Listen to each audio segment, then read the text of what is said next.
Hello दोस्तों, आज हम लेके आए हैं विज्ञान का एक ब्रांच जिसे हम जीव विज्ञान के नाम से जानते हैं।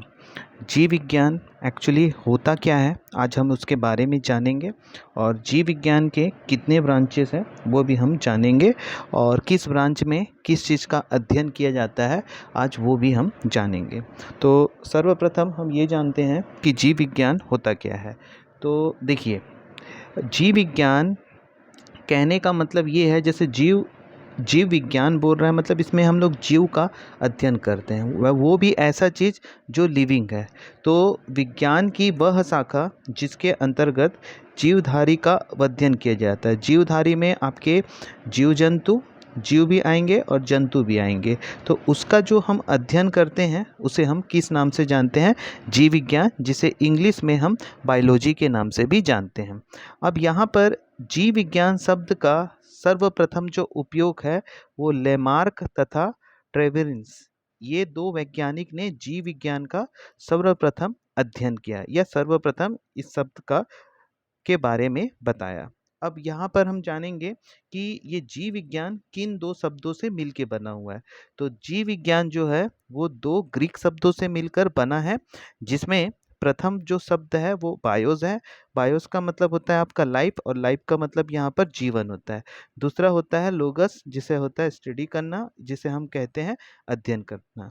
तो ये जो दो ठोक जो ग्रीक शब्द आपको यहाँ पर दिख रहे हैं वीडियो में, तो ये दोनों ग्रीक शब्द से ही आपका किसका निर्माण हुआ है? जीव विज्ञान, जिसे हम बायोलॉजी के नाम से जानते हैं। अब इस जीव विज्ञान को दो भागों में विभक्त कर दिया गया है, जिसे हम पहला पार्ट को कहते हैं हम वनस्पति विज्ञान, जिसे इंग्लिश में बॉटनी भी कहा जाता है, और जो दूसरा पार्ट होता है उसे हम कहते हैं जंतु विज्ञान, जिसे हम जूलॉजी भी कहते हैं। अब जानते हैं कि ये इसमें हम किस चीज़ का अध्ययन करते हैं। तो देखिए, जो वनस्पति विज्ञान होता है जिसे हम इंग्लिश में बॉटनी कहते हैं, तो बॉटनी जो शब्द की उत्पत्ति है वो एक तरीके का ग्रीक भाषा का एक शब्द है जिसका अर्थ होता है बास्किन, और बास्किन का मतलब यहाँ पर होता है चरना। फिर से आपको समझा दे रहा हूँ, जो वनस्पति विज्ञान है बॉटनी, वो एक तरीके का ग्रीक भाषा का शब्द है बास्किन, और जिसका अर्थ होता है चरना। अब यहाँ पर वनस्पति विज्ञान है जिसे हम बॉटनी के नाम से जानते हैं, उसके जो जनक हैं उनका नाम है थियोफ्रेस्टस।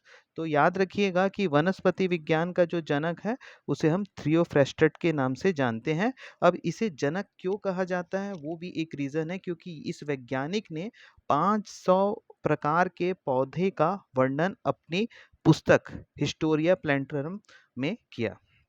ठीक है, 500 प्रकार के पौधे का वर्णन अपनी पुस्तक हिस्टोरिया प्लैंटरम में किया, इसीलिए हम इसे वनस्पति विज्ञान का जनक कहते हैं, थियोफ्रेस्टस को।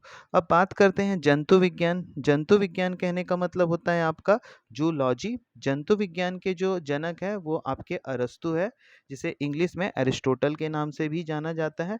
इन्होंने भी टोटल 500 जंतु की रचना, स्वभाव, जनन आदि का वर्णन अपनी एक पुस्तक में किया, जिसे हम हिस्टोरिया एनिमेलियम के नाम से जानते हैं। इसीलिए आपका जो अरस्तु जी है, इसे हम जंतु विज्ञान और जूलॉजी का जनक कहते हैं।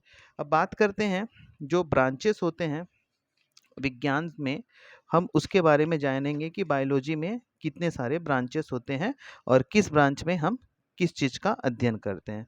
तो यहाँ पर मैंने कुछ ब्रांचेस लिखा है जो कि सब आए हुए क्वेश्चन है, और भी ज़्यादा ब्रांचेस होते हैं लेकिन मैं सिर्फ इम्पोर्टेंट ही ब्रांचेस को यहाँ लिखा हूँ, और हो सकता है कुछ ब्रांचेस को मैं अगले वीडियो में अपलोड करूँ।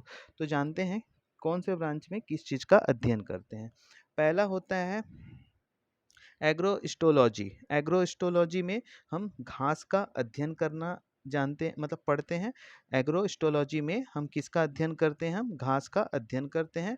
दूसरा होता है एंथोलॉजी। एंथोलॉजी में हम फूल पुष्पों का अध्ययन करते हैं। एंथोलॉजी में हम किसका अध्ययन करते हैं?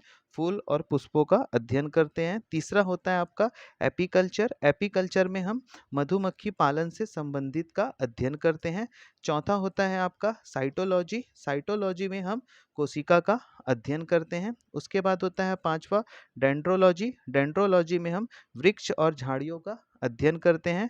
छठवें में आपका फ्लोरोकल्चर। फ्लोरोकल्चर में हम फूल पुष्प से संबंधित का अध्ययन करते हैं। सातवां होता है आपका माइकोलॉजी। माइकोलॉजी में हम कवक से संबंधित चीज का हम अध्ययन करते हैं।